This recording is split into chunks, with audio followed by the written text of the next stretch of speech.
I'm a Czech practitioner. I've stuck to that. You know, I think that what Paul Czech has done is phenomenal. The guy's evidently a genius, and if anyone wants to commit their time to study his work, I personally think it takes about 10 years to go through the program and to read the books that he suggests on the reading list, and it certainly took me 10 years to get through the whole thing and to really come to what I would consider a fairly basic point of understanding of what he's talking about. It brings you to a position where you can assess people completely, so you assess the whole person. To me, assessing somebody holistically, I think the word holistic is understanding every element of or as many elements as possible, of all of the major systems of the human body and their interrelationship to each other. That is an epic undertaking. But that's kind of what Paul's done. You know, you've got nutrition and holistic lifestyle coaching, you've got mechanics, study of human movement, sort of kinesiology, although that word's deviated out into lots of different things, stabilization training, core stability, strength and conditioning, power conditioning, the whole seamless progression through all the types of conditioning with a profound understanding of human movement and what that needs to look like. So I think the difference between what Paul taught me to do and what I might have done as a regular therapist is 10 extra years of training, and the information that comes out of that is a true understanding of how to bring the body back to function in a way that perhaps isn't taught elsewhere. And the reason for that is you address the biochemical imbalances of the body by understanding nutrition, address the neuromuscular components of dysfunction in the human body, so going back to primary dysfunction, i.e. the balance of the pelvis, the balance of the skull, and the balance of the spine, and physically bring that into balance for somebody, because that can't be achieved with stretching and exercise. It took me 7 years to work that one out fully, but it genuinely can't be. I don't think someone can stretch their skull back into the correct shape, which is fundamentally what they would have to do to get the atlas sitting exactly right, because the occipital plate will twist, and I've clinically verified that now many times. So it's just having a truly multidisciplinary approach to looking at how the human body works, because a single therapy on its own, I don't believe can help anybody. Now this starts to get more controversial, but I'm happy to go there because I think that it's I think that's the truth. I think that things need to be said, otherwise things never move forward. So the things I'm about to talk about aren't a threat or a statement that any particular therapy doesn't work, because I would make the same statements about the things that I study and I do. I'm just happy to say if something doesn't work, it doesn't work. The plan is to then go study something that does work and it is going to make somebody better. So, for example, I'll start with the limitations of my own work. Neuromuscular therapy has an obvious and profound limitation in rehabilitating the human body.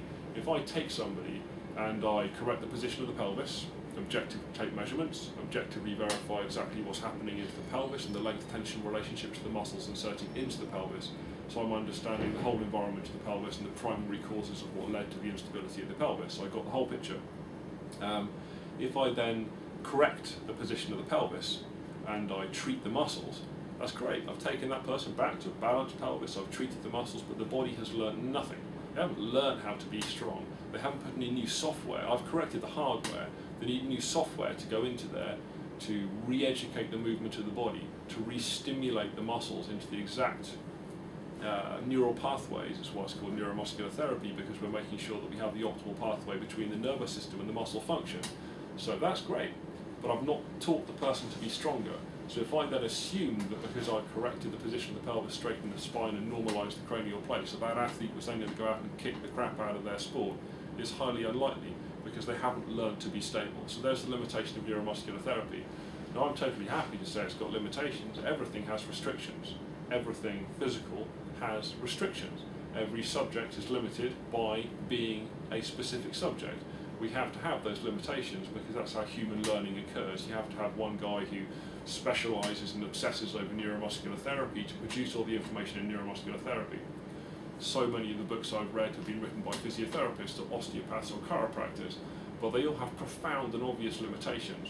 So if I was a singularly dimensioned therapist and I just worked as a neuromuscular therapist and thought I had all the answers, I would be doing myself no favours and I certainly wouldn't be able to rehabilitate the people I want to.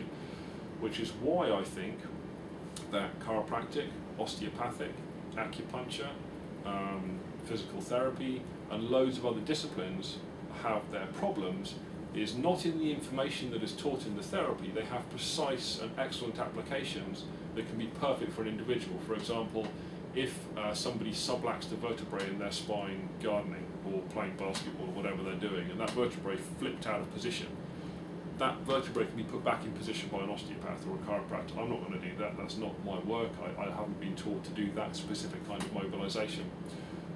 But considering the majority of people have a twisted pelvis, a curvy spine, a cranial dysfunction and a muscle imbalance pattern which is driving the likelihood of a subluxed vertebrae, then they're not getting to the foundation of the problem. Now that might not be an issue for the person having a treatment because they might not want to be an Olympian.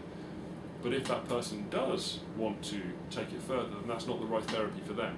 They need to then get the pelvis sorted out and retrain movement and get themselves working properly. So I think something that I'd definitely like to get across to more people is that finding the right therapist for the right thing, understanding that different clinicians with different skill sets are useful for different things and are profoundly unuseful for others is very, very good. And I think that we're coming into a time where there's enough information out here now where I think it would be great for people to say, these are the limitations of my therapy, and if someone comes into my practice who expresses a dysfunction which is beyond my skill set, I will refer to somebody else. I refer to physical therapists quite a lot for specific things like, specific injury. If someone comes and they're recently injured, they've got a knee injury or a cartilage tear, I don't spend enough time assessing those things to verify exactly what's happening, so I'll always refer to a physical therapist to get that assessment. Then we'll get scans done. Once I know what's going on, I can then help the rehabilitation. So we're different because it is what I would regard as more truly holistic, more truly multidisciplinary, and therefore we can use a much wider skill set to achieve a much, or I would say abstractly different result. It actually seriously works and it's completely objectively verifiable.